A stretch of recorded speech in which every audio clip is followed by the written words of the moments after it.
umXhosa bengangena ebareni. You see? umXhosa bengangena ebareni to buy liquor at all. Ayixoxisi le part. Umthetho wamabhulu. Umthetho wamabhulu. Because we need apartheid era. umXhosa bedathi kuza kwazi uyothengela lo bhotile in the late 80s acenge lawo lingene ngaphakathi lomthengela. In most cases liza ngaphuma nophumela lawo. In fact liphume kudala ngabona ngamali liphina because ayafana. Lichinja nje nebeyinxibile kanye likhulu lifaka liphuma umnyango lihambe nalo bhotile yakhe.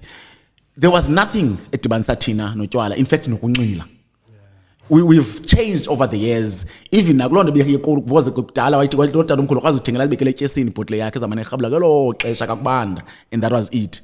Now singamanxila ngoku, that's why everything soko sijikeleza around utywala, which is totally wrong.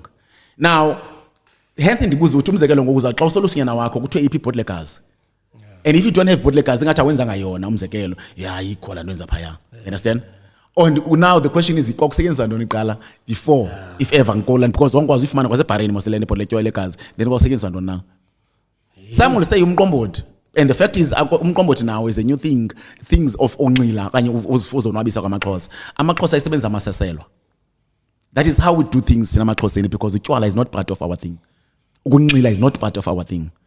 Unfortunately, everyone is scared that no, ayikho lonto. We are becoming a nation city siyaseba sisizwe siwayo qha siziboni and siwisana kwasodwa ngendlongo zokucima fama yonke into, because ezinto ziyafika zintsha kuthi.